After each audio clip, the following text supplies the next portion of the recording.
Episode 411 to 420। Sylvia हेस। उसका चेहरा सुंदर था। उसने सफेद टॉप के साथ एक अच्छी तरह से कटी हुई काली स्कर्ट पहनी हुई थी और ऊंची एड़ी के साथ नग्न मोजे पहने हुए थे। अपने नाजुक मेकअप के साथ वह बिल्कुल एक परिपक्व सफेद कॉलर वाली कर्मचारी की तरह दिख रही थी। अर्जुन ने पलटकर सिल्विया को देखा और हैरान होकर हंसने लगा। तुम हैरान क्यों हो? क्या मेरा यहाँ स्वागत नहीं है? अर्जुन को देखकर सिल्विया को मनोरंजन पार्क की मिठाई की दुकान पर हुई घटना याद आ गई और वह अपने चेहरे पर शर्म की लाली नहीं रोक सकी। इसलिए उसने तुरंत विषय बदल दिया। मैं यहाँ एक दोस्त के साथ हूँ। हम यहाँ बस मौज मस्ती करने आए हैं। यदि आखिरी बार अर्जुन ने उसकी मदद नहीं की होती तो वह लियोन लासन से परेशान होकर मर जाती। उसे बाद में पता चला कि लियोन का परिवार दिवालिया हो गया था। इस घटना के कारण सिल्विया की कई रातों की नींद उड़ गई, क्योंकि वह समझ नहीं पाई कि अर्जुन का इसमें कोई हाथ है या नहीं। वह एक साधारण व्यक्ति की तरह लग रहा था।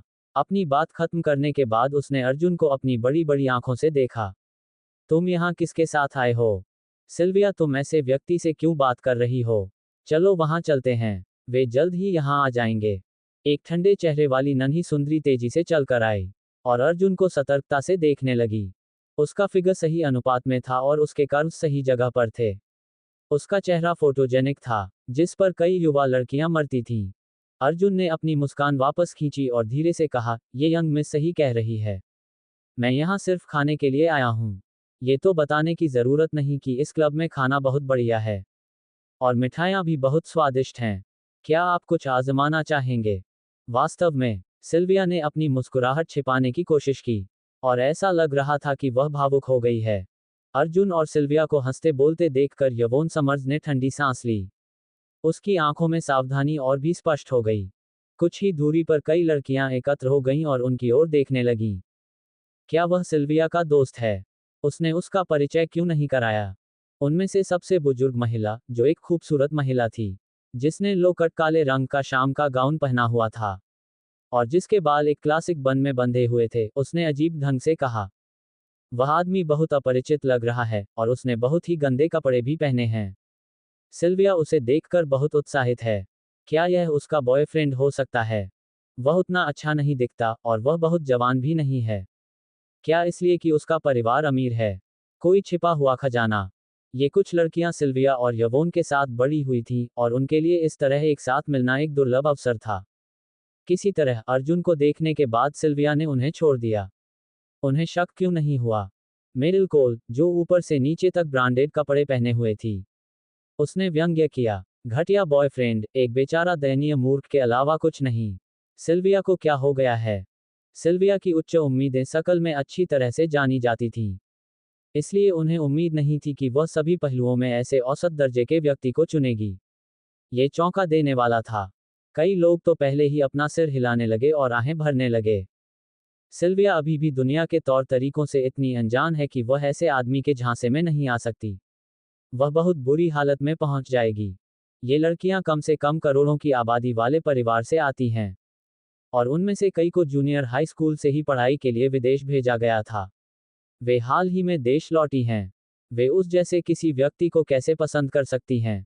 लोकट ड्रेस वाली महिला ने भौहें सिकोड़ते हुए कहा, इस मंडली में बड़ी बहन होने के नाते मुझे उसे मनाना होगा, क्योंकि मुझे ऐसे मामलों का अनुभव है।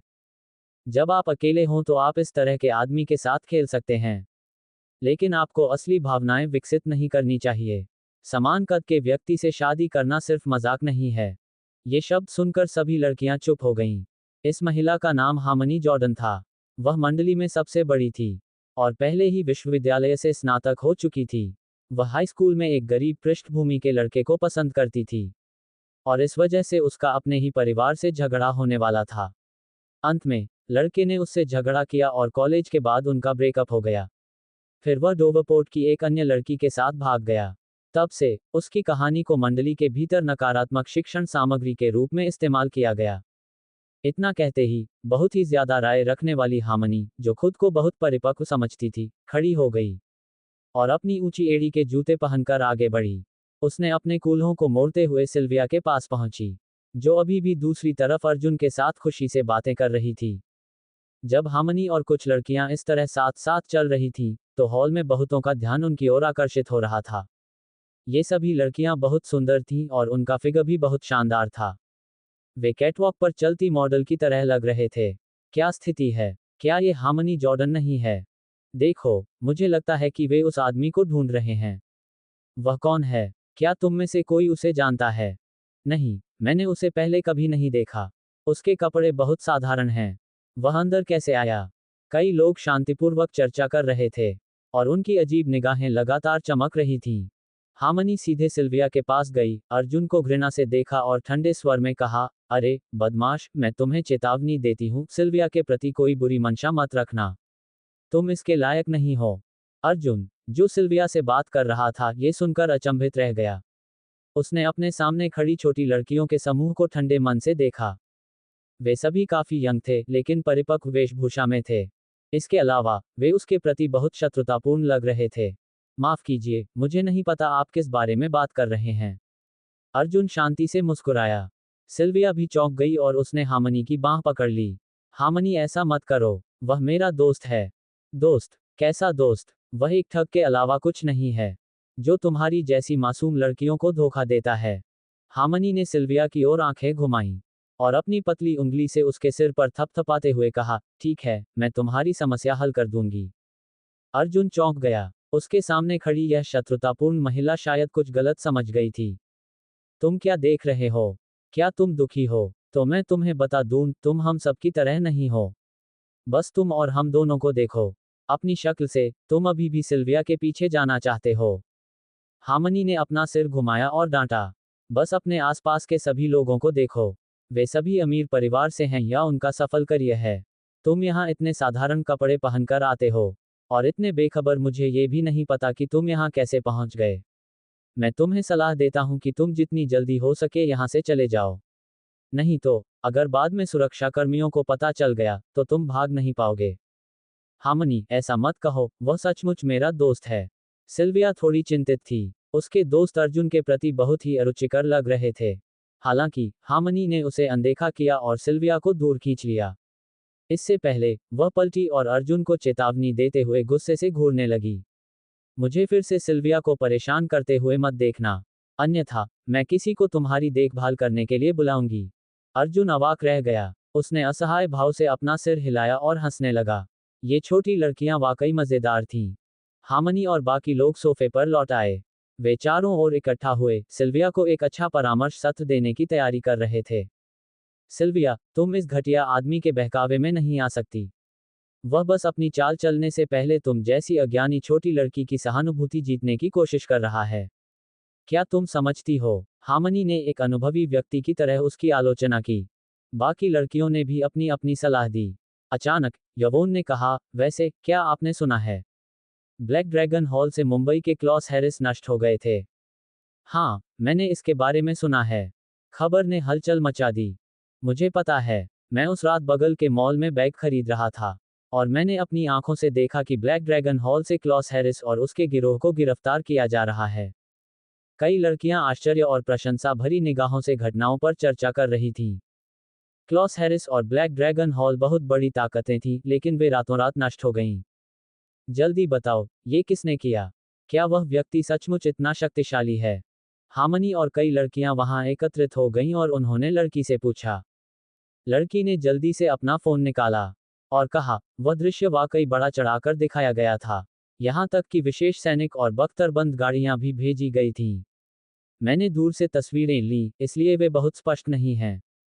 ये वही है, यह आदमी, वह बहुत सुंदर है। वहां बहुत सारे गार्ड थे और वे सब उसकी बात सुन रहे थे।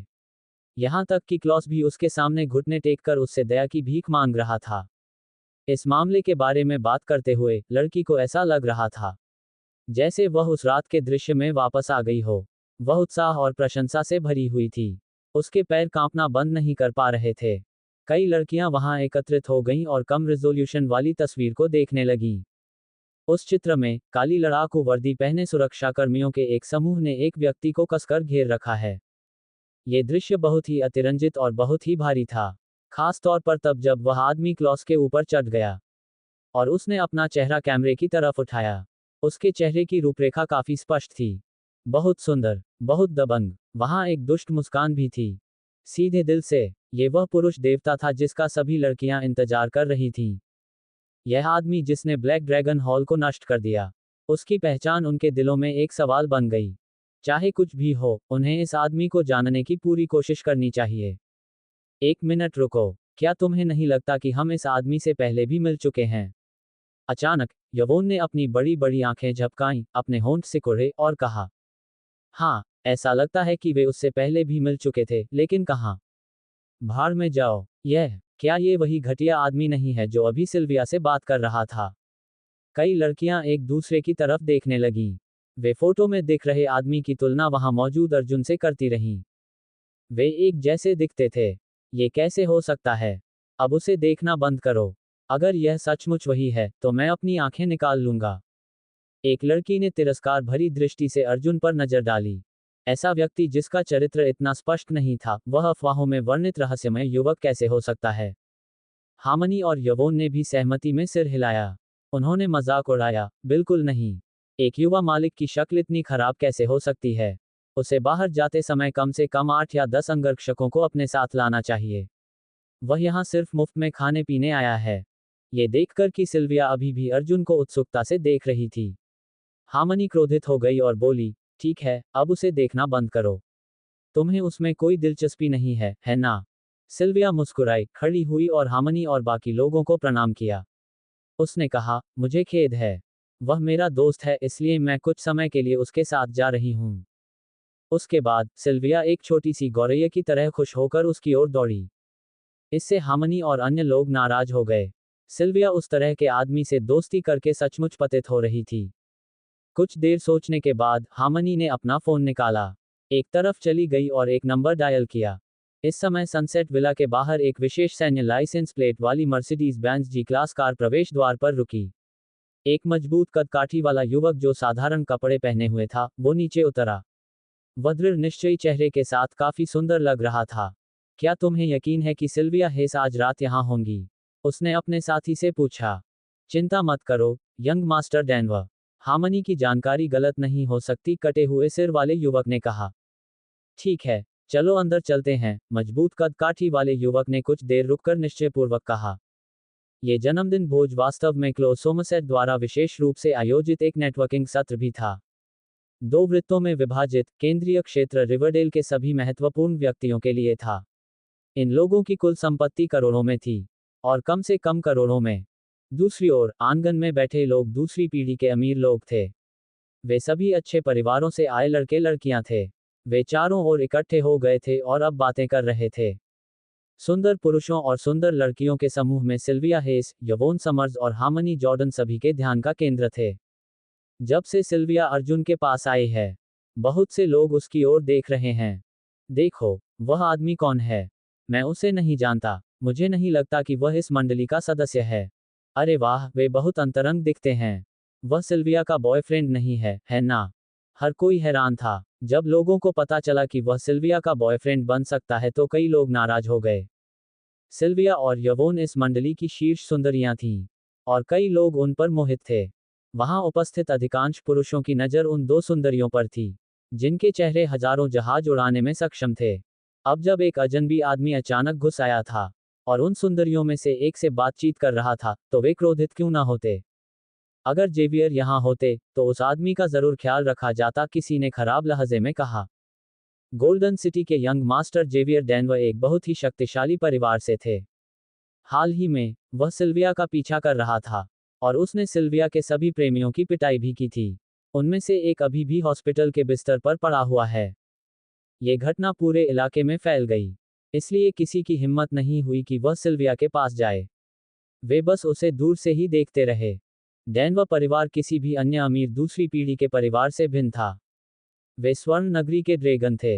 इसमें उच्च स्तरीय सैन्य टुकड़ियां शामिल थीं।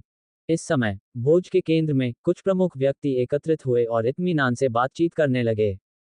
मिकी केज एक मध्यम आयु वर्ग के भव्य व्यक्ति के पीछे चल रहे थे, जो विभिन्न प्रमुख हस्तियों से परिचय कराते समय लगातार मुस्कुरा रहे थे। ये बड़े नाम भले ही पूरे देश में बहुत प्रसिद्ध न हों, लेकिन मुंबई में वे विभिन्न उद्योगों में दिग्गज थे। अचानक उसने देखा कि उसकी प्रेमिका जेनी टोड चुपके से उसकी ओर आंख मार रही थी। मिकी ने असंतुष्ट होकर उसके पास जाने से पहले अपने पिता को इसकी जानकारी दी। क्या हो रहा है? क्या तुम नहीं देख सकते कि मेरे पिता कुछ महत्वपूर्ण लोगों से मेरा परिचय करा रहे हैं? मैं अभी कुछ खा रही थी जब मैंने लॉन्गफोर्ड पार्क वाले बेवकूफ को देखा। वह आदमी जिससे हम आज सुबह मिले थे। जेनी ने जल्दी से कहा। कपूर नाम का वह मूर्ख। मिक्की की आंखें गंभीर हो गईं। और वह आश्चर्य करने से खुद को रोक नहीं सका। वह दुष्ट यहाँ कैसे आ गया? इस भोज में बहुत सख्ती बरती जाती है कि किसे अंदर आने दिया जाए। अगर आपके पास करोड़ों की संपत्ति नहीं है तो अंदर जाना लगभग असंभव है। उसके जैसे कचरा इकट्ठा करने वाले को निमंत्रण पत्र नहीं मिल सकता, है ना? मिकी के मन में आज सुबह अर्जुन के साथ हुए व्यवहार के कारण उसके प्रति अभी भी नफरत थी। उसने लोगों से उसकी पृष्ठभूमि की जांच करने के लिए भी कहा। उसने पाया कि अर्जुन एक बेकार का कूड़ा था। वो मुंबई में महिलाओं पर निर्भर रहने के लिए मशहूर था। ये बहुत संभव है कि लॉन्गफोर्ड पार्क स्थित विला उनकी पत्नी ने खरीदा हो। मिकी ने शर्मा परिवार की पृष्ठभूमि की भी जांच की थी। इसलिए मुझे संदेह है कि वह यहाँ चुपके से घुस आया। जेनी ने कहा, उस बेवकूफ की पत्नी द्वारा नियंत्रित संपत्तियों के आधार पर उसके लिए यहाँ घुसना मुश्किल नहीं होगा। वह असंभव नहीं है। मिकी ने सहमति में सिर हिलाया। लेकिन इस भोज में मैं लोगों से उसकी देखभाल करने के लिए खुलेआम नहीं कह सकता। मेरे पिताजी ने मुझे उसे छूने से मना किया है। वास्तव में मिकी भी इस बात से हैरान था कि उसके पिता उस निकम्मे लड़के के बारे में क्यों चिंतित थे। जेनी विजयी भाव से मुस्कुराई। मैंने अभी अभी हार्मनी को जेवियर को फोन करते हुए और उसे यह कहते हुए देखा कि सिल्विया यहाँ है।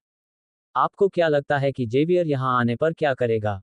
मिकी चौंक गया। मंडली में हर कोई गोल्डन सिटी के यंग मास्टर जेवियर डेनवर के गुस्सैल स्वभाव को जानता था।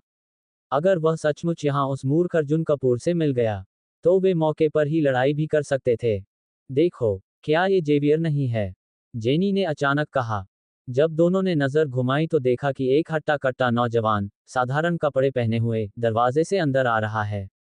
वह भीड़ को चीरता हुआ आगे बढ़ रहा था। बहुत अच्छा शो होने वाला है।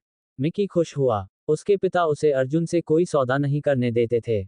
लेकिन जेवियर कोई साधारण व्यक्ति नहीं था। वह गोल्डन सिटी के डेनवर परिवार से था। सिल्विया अभी भी अर्जुन के साथ इस बात पर चर्चा कर रही थी कि कौन सी मिठाई स्वादिष्ट है, तभी अचानक कोई तेजी से आगे बढ़ता हुआ उनके सामने रुका। सिल्विया, मेरे साथ आओ, मुझे तुमसे कुछ कहना है। जेवियर की आंखों में अर्जुन नहीं था, वह स्थिर भाव से सिल्विया हेस को देख रहा था। तुम्हें क्या कहना है? क्या तुम यहाँ नहीं कह सकते? सिल्विया ने जैसे ही उसे देखा, उसकी आंखों में घबराहट की एक झलक उभर आई। वह मुस्कुराने लगी। यहाँ। जेवियर ने इधर उधर देखा और अर्जुन को बेतकल्लुफी से आदेश दिया, चले जाओ। मैं सिल्विया से निजी तौर पर बात करना चाहता हूँ। अर्जुन ने थोड़ा दुखी होकर भौहें सिकुड़ी। उसे पहले ही नीची निगाहों से देखा जा रहा था और अचानक ये बदमाश आ गया। इसलिए उसने ठंडे स्वर में कहा, मैं क्यों जाऊं? आप कौन हैं? जेवियर को उम्मीद नहीं थी कि कोई उसका विरोध करने की हिम्मत करेगा। उसने पलटकर अर्जुन को ध्यान से देखा। लेकिन उसके चेहरे पर कोई भाव नहीं आया। क्या आप वही अर्जुन कपूर हैं जिनके बारे में हार्मनी बात कर रही है? वह मैं हूं। क्या हो रहा है? अर्जुन ने धीरे से कहा। हा, जेवियर ने अहंकार से कहा, मैं तुम्हें सिल्विया से दूर रहने की सलाह देता हूं। नहीं तो मैं तुम्हें सिर्फ एक उंगली से मार डालूंगा। ओह, सचमुच? अर्जुन शांत रहा। जेवियर ने घृणा से मुस्कुराया जैसे कि उसे अर्जुन की बिल्कुल भी चिंता नहीं थी। उसने मुड़कर सिल्विया से फुसफुसाते हुए कहा, सिल्विया, बस मेरे साथ आओ। मुझे तुमसे सच में कुछ कहना है। बोलने के बाद उसने सिल्विया का हाथ पकड़ लिया। सिल्विया डर गई और जल्दी से पीछे हट गई, अर्जुन के पीछे छिप गई। जेवियर, तुम क्या कर रहे हो? जेवियर आगे बढ़ने ही वाला था कि अर्जुन उसके सामने रुक गया और ठंडे स्वर में बोला, मुझे खेद है, लेकिन वह तैयार नहीं है। भाड़ में जाओ। जेवियर का चेहरा पूरी तरह बदल गया क्योंकि उसने पूरी ताकत से धक्का दिया। लेकिन अर्जुन जरा भी नहीं हिला। वह धमकी भरे अंदाज में मुस्कुराया और बोला, बेटे, क्या तुम सचमुच मुझसे मुकाबला करने जा रहे हो? तो क्या हुआ अगर मैं हूं? अर्जुन की आंखें शांत थीं। क्या आप जानते हैं मैं कौन हूं? जेवियर को ऐसा लगा जैसे उसने दुनिया का सबसे बड़ा चुटकुला सुना हो। मैं गोल्डन सिटी के डेनवर परिवार का यंग मास्टर हूं। मैंने 12 साल की उम्र से ही विशेष टुकड़ियों के साथ प्रशिक्षण लिया है। मेरे दादा मुंबई गार्ड के ग्रैंड मार्शल हैं। उसने अर्जुन की ओर प्रसन्न भाव से देखा। अब क्या तुम अब भी मेरे खिलाफ जाना चाहते हो? तो क्या हुआ अगर मैं ऐसा करूं? अर्जुन ने उसे अविचल भाव से देखा। इस समय बहुत से लोगों का ध्यान पहले से ही उनके सामने के दृश्य पर केंद्रित था। जेवियर की उपस्थिति ने तुरंत मंच पर हलचल मचा दी। क्या वह जेवियर डैनवर नहीं है? वह यहाँ क्यों है? जरा जेवियर के हाव भाव तो देखो। ऐसा लग रहा है कि वह अर्जुन को मार डालेगा। उत्साह देखकर सभी लोग एकत्रित हो गए। जेवियर डैनवर कौन है? कुछ अज्ञानी दर्शकों ने संदेह से पूछा। जेवियर डैनवर गोल्डन सिटी के डैनवर परिवार का यंग मालिक है। ऐसा कहा जाता है कि उसका परिवार का सदस्य एक उच्च पदस्थ गार्ड है। एक बार उसका किसी दूसरे व्यक्ति से झगड़ा हो गया था, जिसकी कुल संपत्ति कम से कम दसियों अरबों डॉलर थी। लेकिन अंत में दूसरे पक्ष को विशेष गार्ड की एक टीम ने बाहर निकाल दिया। इसके अलावा वह सिल्विया हेस का वफादार प्रेमी है। दूसरों ने उन्हें श्रेष्ठता की भावना से शिक्षित किया। अज्ञानी दर्शक अचंभित थे। ऐसे अद्भुत व्यक्ति के खिलाफ जाने का क्या मतलब था कि अर्जुन हार जाएगा? ये सोचकर कई लोग अर्जुन पर प्रसन्न हुए। लियाम और टिना शर्मा दूसरी तरफ अन्य लोगों के साथ बातचीत कर रहे थे। वे अपने दोस्तों और सहपाठियों के साथ आए थे। लियाम एक धनी दूसरी पीढ़ी के सहायक के रूप में आया था, जबकि टिना अपनी सबसे अच्छी दोस्त के साथ आई थी, जो एक धनी परिवार की बेटी थी। दोनों बस एक दूसरे से टकरा गए। टिना, बताओ मैंने अभी किसे देखा? लियाम अपने हाथ में फलों की प्लेट लेकर जल्दी से आया और उत्साहित होकर बोला। कौन? टिना ने भौहें सिकोड़ी। वह नाराज थी। उसके चाचा के परिवार ने वास्तव में एक विला खरीदा था, और वह फर्स्ट पैलेस भी था। वह वहां जाने का कोई रास्ता सोचने की कोशिश कर रही थी। यह अर्जुन है। वह भी यही है। लियाम ने उत्साहित होकर कहा, मैंने यंग मास्टर डेनवर को भी उसे ढूंढते हुए देखा। ऐसा लगता है कि वे किसी महिला को लेकर झगड़ रहे हैं। वह आदमी बाहर किसी के साथ संबंध बना रहा है, बिना अनिका की जानकारी के। सच में? टिना की आंखें चमक उठी और वह जल्दी से उठ खड़ी हुई। उसने कहा, चलो देखते हैं। वह निकम्मा बाहर चक्कर चला रहा था। अगर चचेरे भाई अनिका को इस बारे में पता चल गया, तो अर्जुन को निश्चित रूप से विला से बाहर निकाल दिया जाएगा। उसे परिवार छोड़ने के लिए भी मजबूर किया जा सकता है। जब वह समय आएगा, तो विला खाली हो जाएगा। अगर वह उसमें नहीं रहेगी तो क्या ये बर्बादी नहीं होगी? जैसे ही माहौल तनावपूर्ण हुआ, यवोन दौड़कर उनके पास आए और सिल्विया के सामने खड़ी होकर भौहें सिकोड़ते हुए बोली, जेवियर, यह मिस काव्या की जन्मदिन की पार्टी है। तुम्हें पता है कि वह कैपिटल सिटी के सिन्हा परिवार से है ना? इसका मतलब यह है कि यह ऐसी जगह नहीं है जहां तुम जो चाहो कर सकते हो। सिल्विया को कहीं भी जाने के लिए तुम्हारी अनुमति की जरूरत नहीं है। जेवियर ने उसे पूरी तरह से नजरअंदाज कर दिया और अर्जुन के ऊपर खड़ा होकर उसे घूरने लगा।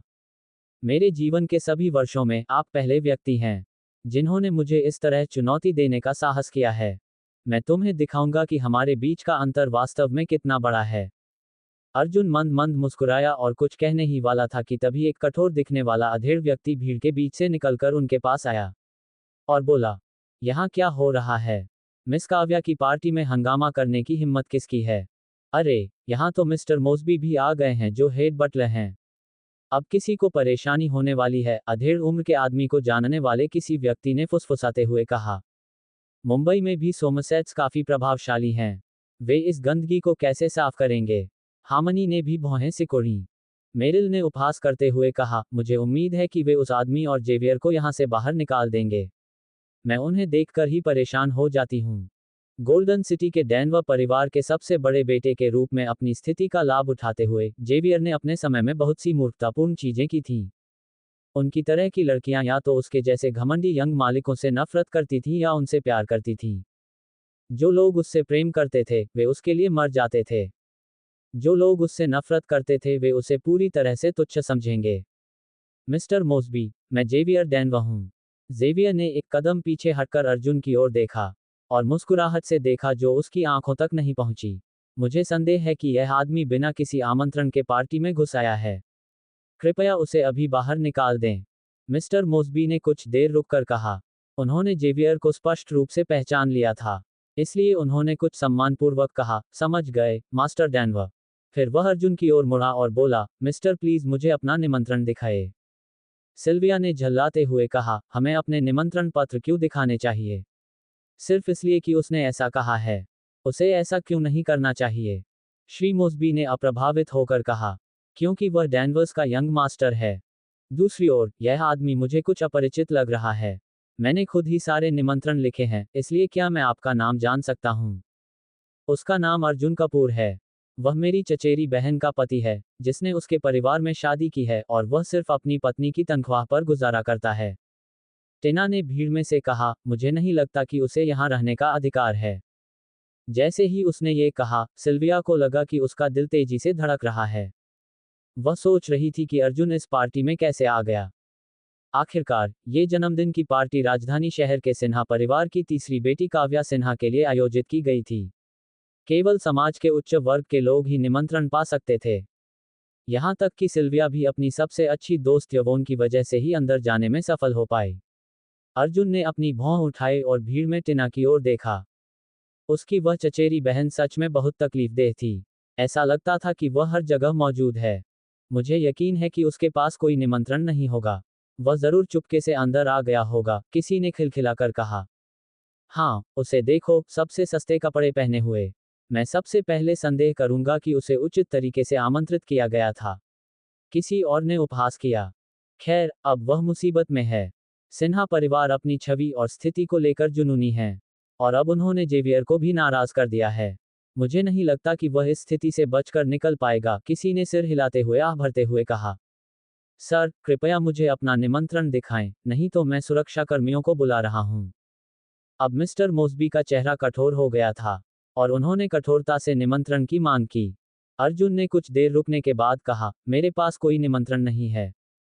भीड़ में हंगामा मच गया। देखो, मैंने तुमसे कहा था, इससे पहले कि मैं अपना आपा खो दूं, उसे यहां से भगा दो। जेवियर के चेहरे पर एक अहंकारी मुस्कान उभरी और उसने ऊपर से अर्जुन की ओर देखा, मानो अर्जुन महज एक चींटी हो। आप बिना निमंत्रण के यहाँ कैसे आ गए? मिस्टर मोसबी के चेहरे के हाव भाव अचानक बदल गए और वे अर्जुन की तरह दिखने लगे, मानो वह कोई चोर हो जो घर में घुसने में कामयाब हो गया हो। मिस्टर मोसबी इस पार्टी के प्रभारी थे, फिर भी यहाँ एक बिन बुलावा घुसपैठिया था, जिसके बारे में उन्हें कोई जानकारी नहीं थी। अगर यह बात मिस काव्या तक पहुंच गई, तो निश्चित रूप से मिस्टर मोसबी का सिर कलम कर दिया जाएगा। वह चुपके से पसीने से लथपथ हो गया। अगर मिस काव्या को इस बारे में पता चल गया तो वह वाकई मुश्किल में पड़ जाएगा। इसके अलावा, मिस काव्या के पिता आज रात व्यक्तिगत रूप से मुख्य हॉल में जाएंगे। चलो देखते हैं वह इससे कैसे बाहर निकलता है। टिना के लिए, अर्जुन की वर्तमान पहेली गर्मी के बीच में आइसक्रीम खाने के समान ही संतोषजनक थी। मिकी ने नकली गुस्से में अपना सिर हिलाते हुए कहा, क्या मतलब था? अगर तुम यहाँ के नहीं हो, तो जबरदस्ती अंदर मत घुसो। तुम सिर्फ खुद को बेवकूफ बना रहे हो। केवल सिल्विया ने हताशा में अपना पैर पटकते हुए कहा, अर्जुन तुम। मैंने अपनी बात पूरी नहीं की। अर्जुन अचानक फिर बोला, मेरे पास निमंत्रण नहीं हो सकता, लेकिन मुझे यहाँ आमंत्रित किया गया था। आपको बस अतिथि सूची देखनी होगी। तुम्हें आमंत्रित किया गया था। मिस्टर मोसबी ने रुककर उसे संदेह भरी निगाहों से देखा। केवल सोमरसबी के दोस्तों और मुंबई कंपनियों के शीर्ष प्रतिनिधियों को ही मेहमानों को व्यक्तिगत रूप से आमंत्रित करने का अधिकार है। उदाहरण के लिए, डेनवर की कंपनी हमेशा हमारे साथ अच्छे संबंध रखती है, इसलिए मास्टर डेनवर को निमंत्रण की आवश्यकता नहीं है। हमारी मिस काव्या तुम्हारे जैसे बेस्वाद किसान को नहीं जानती। क्या तुम्हें यकीन है कि मिस काव्या ने तुम्हें आमंत्रित किया है? अर्जुन ने पलकें झपकाईं। क्या काव्या ने जरूरी इंतजाम नहीं किए? ये देखकर कि अर्जुन चुप हो गया है, मिस्टर मोसबी भी हिचकिचाने लगे। क्या उसे किसी गार्ड को पकड़कर पूछना चाहिए? अगर उसने यहाँ कोई गलती की और मिस काव्या के सम्मानित अतिथि को नाराज कर दिया तो उसका अंत अच्छा नहीं होगा। तभी एक आवाज सुनाई दी, मुझे नहीं पता कि उन्हें आमंत्रित किया गया था या नहीं। भीड़ ने आवाज की दिशा में देखा और एक महिला को एक भव्य शाम के गाउन और मोटे मेकअप में देखा। उसने व्यंग्यात्मक लहजे में कहा, लेकिन मुझे ये पता है कि मैंने उसे आज लॉन्गफोर्ड पार्क में कचरा इकट्ठा करते देखा था। मुझे नहीं लगता कि एक साधारण कचरा संग्रहकर्ता हमारी महान मिस काव्या सिन्हा को जानता होगा, है ना? जैसे ही जेनी ने ये कहा, पूरा कमरा गूंज उठा। ऐसा कोई तरीका नहीं है जिससे मिस काव्या ऐसे किसी व्यक्ति को जानती हो। उसे बाहर निकालो। उसने इतनी बड़ी कहानी सुनाई, लेकिन उसने कभी नहीं सोचा था कि उसका पर्दाफाश इस तरह हो जाएगा। मुझे यकीन नहीं हो रहा कि सिल्विया का उसके जैसा दोस्त है। ये कितनी चौंकाने वाली बात है।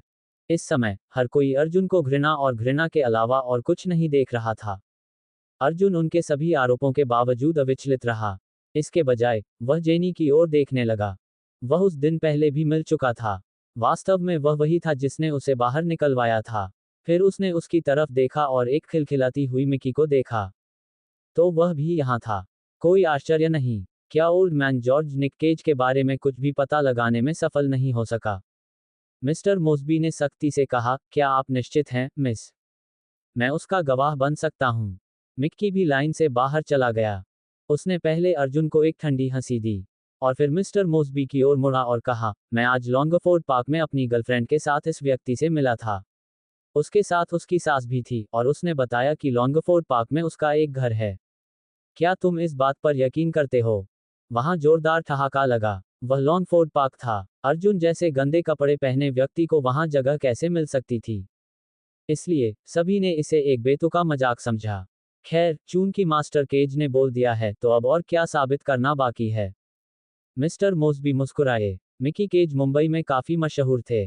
बेशक बटलर उन्हें जानता था। वह निर्देशक निक केज का बेटा था। उसकी गवाही से सच्चाई लगभग सामने आ गई। अब जब उसे यकीन हो गया तो मिस्टर मोसबी अर्जुन की तरफ देखने की भी जहमत नहीं उठा सके। वह पलटे और चिल्लाए, गार्डो, इस गंदे आदमी को ले जाओ और इसे यहां से बाहर फेंक दो।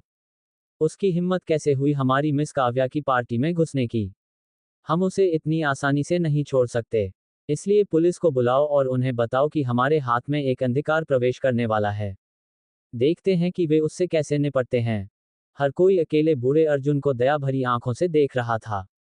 अब कौन उसका बचाव करने का साहस करेगा? जेवियर, मिकी और सिन्हा परिवार के खिलाफ होने के कारण यहां सबसे प्रभावशाली अतिथि को भी 2 बार सोचना पड़ेगा। टिना ने कुछ नहीं कहा, लेकिन उसकी आंखों में परपीड़क आनंद तीव्र हो गया। अंततः कोई तो इस कूड़े के टुकड़े को सबक सिखाने वाला था। उसे धोखा देने के लिए उसे यही सजा मिलनी चाहिए थी। हामनी ने बड़बड़ाते हुए सिल्विया को खुशी से देखा। सिल्विया को देखकर ऐसा लग रहा था कि वह रोने वाली है। दूसरी ओर, मिकी ने अर्जुन की ओर देखा तक नहीं। वह बिना किसी परवाह के बस अपनी रेड वाइन पीता रहा। उसने अर्जुन को पूरी तरह रौंद दिया था, जबकि उसने अपनी एक उंगली भी मुश्किल से उठाई थी। उसके लिए यह कोई बड़ी बात नहीं थी, ये तो बस मामूली बात थी। अर्जुन जैसा कोई भी व्यक्ति उसका प्रतिद्वंद्वी बनने के लिए बिल्कुल भी अच्छा नहीं था। सिल्विया के सभी दोस्तों ने सिर हिलाया। वे किस मुसीबत में फंस गए थे? केवल सिल्विया ही मिस्टर मोसेबी के पास दौड़ी और दया की भीख मांगी। हालांकि मिस्टर मोसेबी ने उसकी बात अनसुनी कर दी और गार्ड को बुलाने के लिए वॉकी टॉकी उठाए। जेवियर गर्व से खड़ा हुआ और अर्जुन का उपहास करने लगा।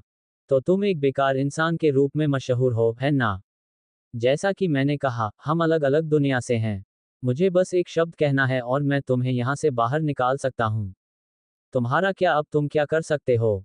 अब तक कुछ अन्य लोग भी जेवियर की भावना से सहमत हो गए थे और अर्जुन पर चिल्ला रहे थे कि यहां से निकल जाओ। अर्जुन चुपचाप खड़ा था, उसकी आंखें नीचे झुकी हुई थीं और शरीर में कोई हलचल नहीं थी। कोई नहीं जानता था कि वह क्या सोच रहा था। सभी बाहरी लोगों को ऐसा लग रहा था कि उसने पहले ही हार मान ली है।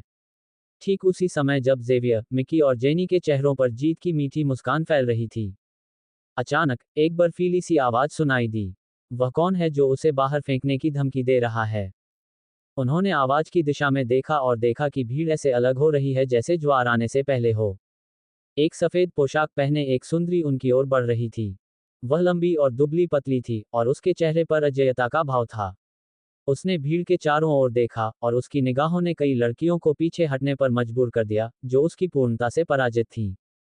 जब उसकी सुंदर आंखें उन पर घूमी, तो उनमें छिपे ठंडे अहंकार ने असंख्य उपस्थित लोगों को अपना सिर नीचे झुकाने पर मजबूर कर दिया, मानो वे किसी बर्फीले राज्य की रानी के सामने खड़े हों।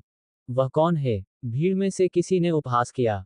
उसके एक दोस्त ने उस महिला को पहचान लिया था और उसने झट से अपने साथी के मुंह पर हाथ रख दिया। उसका चेहरा पीला पड़ गया था। क्या तुम पागल हो? वह मिस काव्या सिन्हा है। क्या तुम उसे नहीं पहचानते? मिस काव्या, पहला आदमी जो बोला, वह स्तब्ध रह गया। फिर उसे अचानक कुछ याद आया, उसके चेहरे से सारा खून बह रहा था और उसने जल्दी से अपनी जुबान पर काबू पा लिया। वह महिला कोई और नहीं बल्कि काव्या सिन्हा थी। मिस काव्या। काव्या को देखते ही मिस्टर मोसबी का चेहरा बदल गया। उन्हें अचानक बहुत बुरा महसूस हुआ। जबरदस्ती मुस्कुराकर उसने कहा, आप इतनी जल्दी यहाँ क्यों आ गईं, मिस? आपने हमें पहले से भी नहीं बताया। अगर मैं समय पर नहीं पहुंचता, तो क्या तुम लोग मेरे मेहमान को यहाँ से भगा देते? काव्या ने उपहास किया। वह स्वभाव से बहुत ठंडी थी और वह शायद ही कभी मुस्कुराती थी। अब जब वह सही मायने में गुस्से में थी तो उसका सुंदर चेहरा ऐसा लग रहा था जैसे वह बर्फ से बना हो। मिस्टर कपूर मेरे सम्मानीय अतिथि हैं। उन्हें बाहर खदेड़ने और पुलिस बुलाने की क्या बात है। जब उन्होंने काव्या का आरोप सुना तो मिस्टर मोस्बी के चेहरे से सारा खून सूख गया। यह आदमी मिस काव्या का सम्मानित अतिथि था। ये कैसे संभव था। यहाँ तक कि राजधानी शहर के सबसे धनी उत्तराधिकारियों को भी मिस काव्या से बात करते समय बहुत विनम्र होना पड़ता था। मिस काव्या जैसी महान व्यक्ति इस तरह के फटेहाल कपड़े पहने किसान को कैसे जान सकती है। मिस्टर मोस्बी ने स्पष्टीकरण देते हुए कहा, मुझे नहीं पता था कि वह आपके मेहमान हैं, मिस काव्या। अगर मुझे पता होता तो मैं कभी हिम्मत नहीं करता। काव्या को यकीन नहीं हुआ। उसने अर्जुन को माफी मांगते हुए मुस्कुराते हुए कहा, माफ करना, मुझे आने में देरी हुई। मुझे उम्मीद नहीं थी कि मेरे नौकर इतने नासमझ होंगे। ये गड़बड़ी मेरी गलती है। इस बार वह सचमुच परेशान थी। अर्जुन कपूर कौन थे। वह कपूर परिवार का यंग स्वामी और उसका मंगेतर था।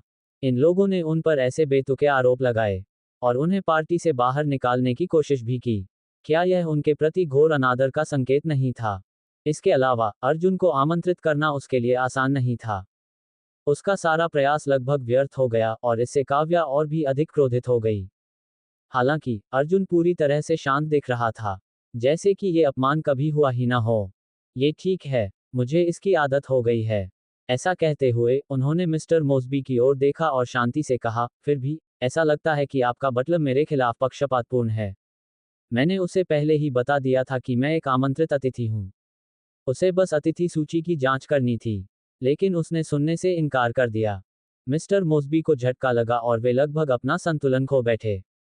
जबरदस्ती मुस्कुराते हुए उसने कहा, मिस काव्या, कृपया। मैं समझा सकता हूँ।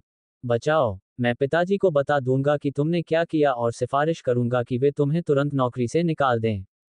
तुम मुंबई में हमारे प्रतिनिधि नहीं रहोगे। काव्या ने इसे सरल बताया, लेकिन उसके शब्दों ने मिस्टर मोस्बी को निराशा की गहराई में डुबो दिया। अभी तो वह बस जेवियर की तरफ याचना भरी नजरों से देख सकता था। मास्टर डेनवर के लिए उसने जो कुछ भी किया था, उसके बाद उसे उम्मीद थी कि मास्टर डेनवर उसकी मदद करेंगे। उसे यह नहीं पता था कि जेवियर भी इस समय इसी तरह घबराया हुआ महसूस कर रहा था। जिस क्षण काव्या सामने आए, उसका दिल छाती में जोर से धड़क रहा था। जब उसने कहा कि अर्जुन उसका सम्मानित अतिथि है, तो उसे अपने कानों पर विश्वास नहीं हुआ।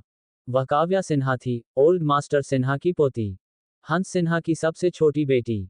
जेवियर को तो भूल ही जाए, यहाँ तक कि उसके पिता को भी काव्या के सामने मुस्कुराना होगा और उसे चूमना होगा।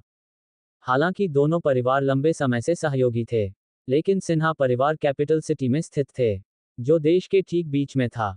वे राजधानी में सबसे शक्तिशाली परिवार थे। डेनवर केवल गोल्डन सिटी के स्वामी थे। बेशक वे कभी भी सिन्हा परिवार के सामने राजाओं की तरह व्यवहार करने की हिम्मत नहीं करेंगे। यह आत्मघाती था। इसके अलावा राजधानी के ऊपरी क्षेत्रों में सिन्हा परिवार की अच्छी पकड़ थी। डेनवर्स उनके करीब भी नहीं पहुंच सके। चूंकि मोस्बी मदद के लिए उसकी ओर देख रहा था, इसलिए जेवियर के पास दांत पीसकर आगे बढ़ने के अलावा कोई विकल्प नहीं था। मिस काव्या। काव्या ने जेवियर की ओर देखा और आधी मुस्कान के साथ कहा, क्या बात है। क्या तुम भी समझाना चाहते हो। मुझसे झूठ बोलने की कोशिश मत करो। क्या तुम्हें लगता है कि मैं नहीं जानती कि तुम कैसे हो।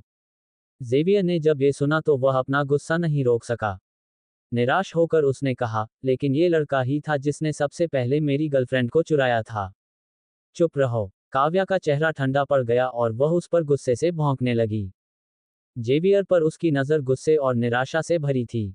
उसकी प्रेमिका चुराना। अर्जुन ऐसा कभी नहीं करेगा। मैंने सोचा था कि अंकल डेनवर द्वारा तुम्हें स्पेशल गार्ड्स के साथ प्रशिक्षण के लिए भेजे जाने के बाद शायद तुम में एक अच्छी रीढ़ विकसित हो जाएगी। ऐसा लगता है कि इससे तुम्हारी हालत और खराब हो गई है। मिस्टर कपूर आमतौर पर एक अच्छे स्वभाव वाले व्यक्ति हैं, जो संघर्षों से नफरत करते हैं, लेकिन आपने वास्तव में उन्हें ऐसी स्थिति में मजबूर कर दिया। ये सिर्फ ये दर्शाता है कि आप आमतौर पर कितने बेकाबू होते हैं। मैं यह मामला व्यक्तिगत रूप से अंकल डेनवर को बताऊंगा। आप इसकी चिंता मत करो। उसके बाद उसने जेवियर को अनदेखा कर दिया, जो मौत की तरह पीला पड़ गया था। अर्जुन की ओर मुड़ते हुए उसने कहा, मिस्टर कपूर, पार्टी शुरू होने वाली है। क्या मैं आपको जगह घुमाऊं। क्यों नहीं। अर्जुन ने सिर हिलाया। फिर उसने जेवियर की ओर एक संक्षिप्त नजर डाली और मुस्कुराकर मुंह मोड़ लिया। मिस्टर मोस्बी के पैर लड़खड़ा गए और वे जमीन पर गिर पड़े। उनका चेहरा मौत के समान लाल हो गया था। जेवियर ने अपना सिर नीचे कर लिया और दांत पीस लिए, उसके हाथ मुट्ठियों में कस गए। अर्जुन की आखिरी नज़र उसे एक मजाक की तरह लगी। यह उसके अहंकार में गहराई तक धंसा एक तेज खंजर था। काव्या और अर्जुन के सुनने की सीमा से बाहर होने के बाद जेवियर ने आखिरकार अपना गुस्सा जाहिर किया। उसने टेबल से एक वाइन ग्लास उठाया और उसे जमीन पर पटक दिया। मास्टर डेनवर, कृपया अपने आप पर नियंत्रण रखें। स्थिति को संभालने के लिए मंच प्रबंधक पहले से ही मौजूद था। लेकिन जब उसने जेवियर की हरकतें देखी तो वह नाराज हो गया और उसे चेतावनी दी। जेवियर ने चारों ओर देखा और पाया कि हर कोई उस पर हंसने से बचने की पूरी कोशिश कर रहा था। जब उसे याद आया कि कैसे उसे अभी अभी सार्वजनिक रूप से अपमानित किया गया था, तो उसके पास वहां से चले जाने के अलावा कोई विकल्प नहीं था। वह मिस काव्या को कैसे जान सकता है? असंभव। जैसे ही उसने काव्या को देखा, मिकी के चेहरे के हाव भाव बदल गए और वह जोर से चीख पड़ा। मिकी बेबी, काव्या सिन्हा वास्तव में कौन है? जेनी ने उत्सुकता से पूछा। काव्या हमेशा से ही कम चर्चा में रहती थी और मुंबई के कुलीन लोगों की पार्टियों में कभी भी शामिल नहीं होती थी। इसलिए बहुत कम लोग उसके बारे में जानते थे। यदि अर्जुन न होता तो वह आज ये जन्मदिन पार्टी भी आयोजित नहीं करती। वह कैपिटल सिटी के ओल्ड मास्टर सिन्हा की पोती और हंस सिन्हा की सबसे छोटी बेटी है। मिकी का चेहरा झपक उठा जब उसने जेनी के सवाल का फुसफुसाते हुए जवाब दिया। वह वही है। जेनी स्तब्ध रह गई, जबकि यवोन और उसके पास बैठे अन्य लोगों के दिल की धड़कन भी रुक गई। हंस सिन्हा अपनी बेटी से कहीं अधिक प्रसिद्ध थे। वह सिन्हा परिवार के प्रत्यक्ष उत्तराधिकारी, ओल्ड मास्टर सिन्हा के पुत्र और परिवार के वर्तमान मुखिया थे। वह राजधानी शहर के नंबर 1 परिवार, सिन्हा परिवार को नियंत्रित करता था। मुंबई के बाहर भी, पूरे प्रांत में कोई भी व्यक्ति सिन्हा नाम के उल्लेख से थोड़ा कांप उठेगा। मिकी के स्तर के किसी व्यक्ति को हंस से आमने सामने मिलने का भी अधिकार नहीं था। उनके पिता निक को भी मौका मिल सकता है, लेकिन मुकाबला करीबी होगा। चूंकि वह हंस की सबसे छोटी बेटी थी, इसका मतलब था कि काव्या का दर्जा यहां बाकी सभी से ऊंचा था। जेनी को बहुत ग्लानि महसूस हुई। काव्या ऐसी नहीं थी जिसे वह अपमानित कर सके। यहां तक कि मिकी और जेवियर भी उसके लिए कुछ नहीं थे। अब हम वाकई उसके बुरे पक्ष में आ गए हैं। क्या होगा अगर वह हमसे बदला लेने की कोशिश करे? जेनी पश्चाताप से भर गई। वह सिन्हा परिवार की सबसे छोटी बेटी थी। उनके जैसे सामान्य लोग उसके क्रोध का सामना नहीं कर पाएंगे। कौन जानता था कि उस कूड़े के टुकड़े ने इतनी शक्तिशाली सहायता प्रणाली कैसे हासिल कर ली? मिकी का चेहरा उदास था। उसने कुछ नहीं कहा, लेकिन उसे इस समय हर बात पर पछतावा हो रहा था। उसने सोचा था कि यह एक साधारण समस्या है जिसे वह हाथ हिलाकर हल कर सकता है। लेकिन अब यह उसके लिए एक खतरनाक फोड़ा बन गया था। कोई आश्चर्य नहीं कि उसके पिता ने उसे अर्जुन को छूने से मना किया था।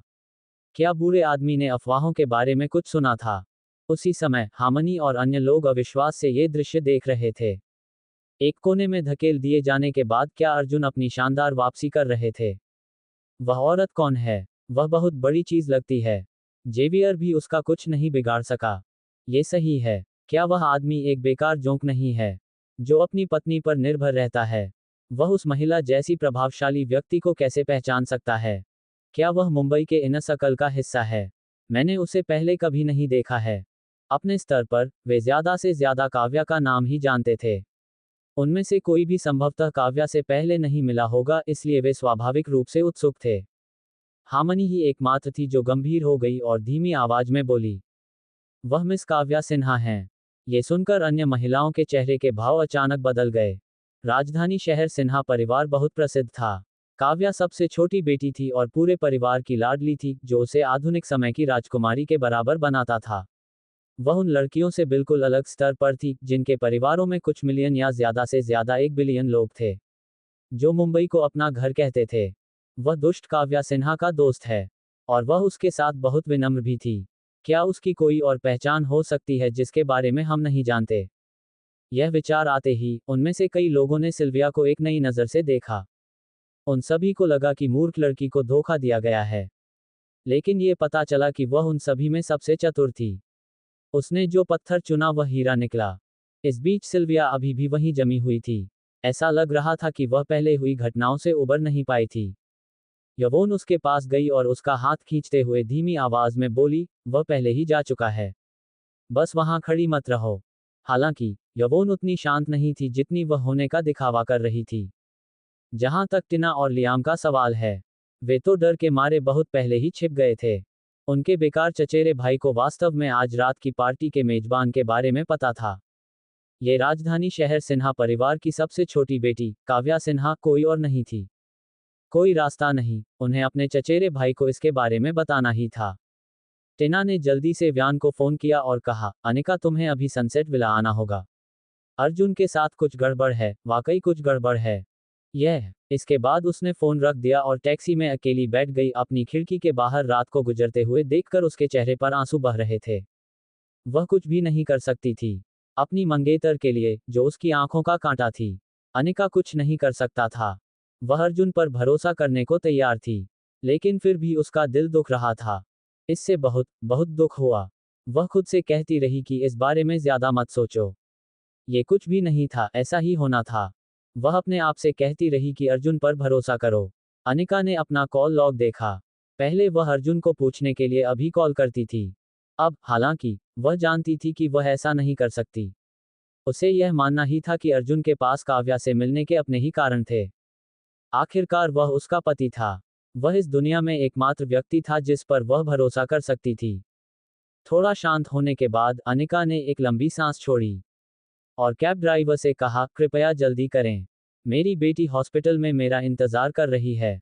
अनिका सनसेट विला नहीं गई। वह अर्जुन पर भरोसा करने को तैयार थी।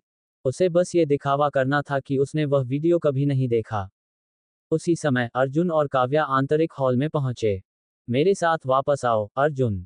अनिका शर्मा से तलाक ले लो। मैं तुमसे प्यार करता हूं, सच में। अब तक काव्या का प्यार बाहर आ चुका था। उसने अर्जुन को कसकर गले लगा लिया। उसे कभी भी जाने नहीं देना चाहती थी। अर्जुन भी हताश था। उसे पता था कि चीजें इसी तरह से होंगी। काव्या की नाजुक बाहों को अपनी छाती से दूर खींचते हुए अर्जुन ने उसके सुंदर चेहरे को देखा, जो आंसुओं से सना हुआ था। मुझे माफ करना काव्या, लेकिन हमारे बीच यह असंभव है। अनिका एकमात्र महिला है जिससे मैं अभी प्यार करता हूँ। वह मेरी पत्नी है। क्या हम अतीत को पीछे छोड़ सकते हैं? नहीं। क्यों? सिर्फ तुम ही क्यों खुश हो? मेरा क्या? काव्या की आंखें आंसुओं से चमक उठी और उसकी आवाज सिसकियों से भर गई। उसने अभी अभी अर्जुन के सामने अपने दिल की बात रखी थी, लेकिन उसने उसे फिर से अस्वीकार कर दिया। उसने उसे अपना शरीर भी दिखाया, अपनी छाती पर निशान भी दिखाया। फिर भी वह विचलित रहा। काव्या, मेरी बात सुनो। अर्जुन भी बहुत परेशान था। उसे समझ नहीं आ रहा था कि काव्या को कैसे संभाले। वह हमेशा से ही उससे बहुत प्यार करती थी, और वह भी उसे दुख नहीं पहुंचाना चाहता था। फिर भी उसके पास कोई विकल्प नहीं था। नहीं, मैं नहीं सुन रहा। काव्या ने अपने कानों पर हाथ रख लिए और पागलों की तरह चिल्लाने लगी, ये सब उसकी वजह से है। अगर वह न होती, तो क्या तुम अब भी मुझसे प्यार करते? अर्जुन की नजर अचानक ठंडी हो गई। उसने उसे काव्या पर टिकाए रखा और पूछा, तुम क्या कर रही हो? काव्या ने अपने आंसू पोंछे और तुरंत एक दुखी छोटी लड़की से एक ठंडी और निर्दयी महिला बन गई। मैं क्या कर रही हूँ? अर्जुन, मैंने तुमसे कहा था, अगर मैं तुम्हें नहीं पा सकती, तो कोई भी नहीं पा सकता। मैं तुम्हारे साथ कुछ नहीं करूंगी क्योंकि मैं तुमसे प्यार करती हूँ। लेकिन मुझे इस बात की परवाह नहीं है कि उस कमीने शर्मा का क्या होगा। यही बात तुम्हारी बेटी पर भी लागू होती है। जो कोई भी मेरे रास्ते में आएगा उसे मरना ही होगा। उसकी घोषणा से तापमान शून्य से नीचे चला गया। अर्जुन की निगाहें बर्फीली थीं। उसकी मौजूदगी से ही क्रोध और जानलेवा इरादे झलक रहे थे। उसने अपना हाथ आगे बढ़ाया और काव्या के गोरे पतले हाथ को पकड़ लिया और भीगे हुए दांतों से शब्द निकालने की कोशिश की। तुम्हारा क्या मतलब है, काव्या सिन्हा? मैं तुम्हें चेतावनी दे रहा हूं, अगर तुमने अनिका और मेरी बेटी के साथ कुछ भी किया, तो मैं तुम्हें कभी माफ नहीं करूंगा। मैं तुम्हें और तुम्हारे परिवार को इसकी कीमत चुकानी पड़ेगी। जब उसने उसका हाथ पकड़ा, तो काव्या की आंखों में निराशा और निर्णय की झलक दिखाई दी। वह ठंडी हंसी हंसी और बोली, तुम कब मेरे बारे में इस तरह चिंता करोगे, अर्जुन? अर्जुन ने काव्या के हाथ को एक तरफ थपथपाया और ठंडे लहजे में कहा, मेरे धैर्य की परीक्षा मत लो। इतना कहकर अर्जुन जाने के लिए मुड़ा। हालांकि काव्या ने उसकी पीठ पर व्यंग्य करते हुए कहा, क्या आप जानते हैं कि मैंने आपको आज रात यहाँ क्यों बुलाया? तुम्हारा क्या मतलब है? अर्जुन की नजरें ठंडी हो गईं। वह घूमा और काव्या को घूरने लगा। तभी अर्जुन का फोन बजा। यह उस आदमी का फोन था। इसे गिरा दो। अर्जुन जोर से भौंका। उसका शरीर तनावग्रस्त था और दिल तेजी से धड़क रहा था। उस कॉल का सिर्फ एक ही मतलब हो सकता है। अनिका और अहाना के साथ जरूर कुछ हुआ होगा। यंग मास्टर, यंग मैडम और मिस अहाना सुरक्षित हैं। हमने हमलावरों की एक लहर को ही संभाला है। दूसरी तरफ से आए आवाज एक निर्दयी आदमी की थी। वे कुछ स्थानीय गुंडे लग रहे हैं। वे हॉस्पिटल के प्रवेश द्वार पर थे। यंग मैडम का अपहरण करने की कोशिश कर रहे थे। समझा। अर्जुन ने फोन रख दिया और काव्या को घूरते हुए धीमी और भारी आवाज में पूछा, क्या तुमने उन्हें भेजा था? काव्या जानती थी कि उसकी योजना विफल हो गई है। खैर, वह केवल अनिका को सबक सिखाना चाहती थी। उसने अहंकार से अपनी ठोड़ी उठाई। उसके आरोप से विचलित हुए बिना उसने शांत भाव से कहा, ये सही है। मैं उसे उस दर्द का स्वाद चखाना चाहती थी जो मैंने पिछले कुछ सालों में झेला है। मैं उससे नफरत करती हूँ। और मैं तुमसे भी नफरत करती हूँ। तमाचा। अर्जुन ने उसे थप्पड़ मारा। जानलेवा इरादे की लहरें उसके शरीर से बह रही थीं। मेरे हाथ पर जोर मत डालो, काव्या सिन्हा। उसने तो हद ही पार कर दी थी। उसे सीमा क्यों पार करनी पड़ी? अर्जुन का दिल इस समय बर्फ की तरह ठंडा और पत्थर की तरह भारी था। जो भी व्यक्ति सीमा पार करता था, उसे मार दिया जाना चाहिए था। कोई अपवाद नहीं। इसमें काव्या सिन्हा भी शामिल थी। काव्या ने अपना गाल पकड़ लिया। उसकी आंखों में आंसू भर आए। अर्जुन ने उसे मारा था। वह उसके साथ और कुछ नहीं करना चाहता था। इसलिए उसने उसे गंभीरता से चेतावनी दी, ऐसा दोबारा मत करना। मैं तुम्हारे परिवार से कहूंगा कि वे तुम्हें घर ले जाएं। इतना कहकर वह मुड़ा और जल्दी से क्लब से बाहर भाग गया। काव्या बड़े हॉल में अकेली खड़ी थी, फिर धीरे धीरे नीचे झुकी, अपने हाथों से अपना चेहरा ढक लिया और फूट फूट कर रोने लगी। तभी एक अधेड़ उम्र का आदमी उसकी तरफ बढ़ा। उसने सफेद पारंपरिक पोशाक पहनी हुई थी। और काव्या को देखकर उसने अपना सिर हिलाया। तुम खुद को इतना क्यों परेशान कर रही हो काव्या? वह हंस सिन्हा थे, जो सिन्हा परिवार के मुखिया थे। वह एक उच्च पद के व्यक्ति थे। फिलहाल, एक पिता के तौर पर अपनी बेटी को इस पीड़ा में देखकर उनका दिल पसीज गया। फिर भी, उसने मास्टर कपूर के खिलाफ उंगली उठाने की हिम्मत नहीं की। यहां तक कि कैपिटल सिटी का सबसे मजबूत परिवार, सिन्हा परिवार भी उस आदमी की नज़र में कुछ नहीं था। ये सब उस व्यक्ति की बदौलत ही था कि सिन्हा परिवार दूसरे दर्जे की प्रसिद्धि से ऊपर उठकर पिरामिड के शीर्ष पर पहुंच सका। यहां तक कि कैपिटल सिटी में नंबर 1 परिवार बन गया। हंस की अर्जुन से लड़ने की हिम्मत नहीं हुई, क्योंकि पूरे परिवार का भार उसके कंधों पर था। वह अपनी बेटी की सनक के कारण परिवार को विनाश के रास्ते पर नहीं जाने दे सकते थे। कल मेरे साथ घर चलो, हंस ने असहायता से अपना सिर हिलाते हुए कहा। अर्जुन वापस हॉस्पिटल पहुंचे और पाया कि अनिका अहाना के पास खड़ा है। माँ और बेटी एक साथ शांति से सो रही थी, किसी चित्र की तरह सुंदर। अर्जुन का दिल अंततः उसकी छाती में वापस आ गया। वह चुपचाप बिस्तर के पास गया और किनारे पर बैठ गया। और अनिका और उनकी बेटी को देखने लगा। दोनों गहरी नींद में सो रहे थे। माफ कीजिए, मैं देर से आया, अर्जुन ने फुसफुसाया। वह इस समय बहुत उलझन में था। उसके दिल में कई भावनाएं संघर्ष कर रही थीं। और अतीत की यादें उसके दिमाग में उमड़ रही थीं। वह केवल अनिका और उनकी बेटी को अंधेरे से बचाना चाहता था। 7 वर्षों के लंबे अंतराल के बाद वह बहुत कुछ भूल चुका था। उसने अनिका और अहाना की सुरक्षा के लिए अपनी पहचान गुप्त रखी थी।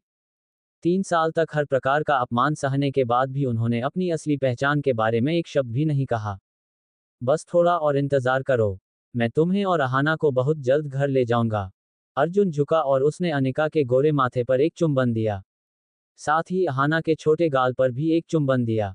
इसके बाद वह मुड़ा और हॉस्पिटल के कमरे से बाहर निकलकर हॉस्पिटल के प्रवेश द्वार के पास एक कोने में आ गया। जल्द ही, एक आदमी छाया से बाहर आया। और धीमे स्वर में बोला, आप यंग मैडम को क्यों नहीं बताते कि आप कौन हैं, यंग मास्टर? अर्जुन ने सिगरेट जलाई और उस आदमी को दूसरी सिगरेट थमा दी। मुझे पता है कि मैं क्या कर रहा हूँ। गोल्डन सिटी से आने वाले डैनवर्स पर थोड़ी देर नजर रखना। हाँ सर, छाया में छिपे आदमी ने मुंह में धुआं उड़ाया। और अचानक भावुक होकर बोला, 7 साल हो गए, है ना? मैं तो वाकई इसका बेसब्री से इंतजार कर रहा हूँ। तो, यंग मास्टर, आप वालिस परिवार को कब खत्म करने की योजना बना रहे हैं?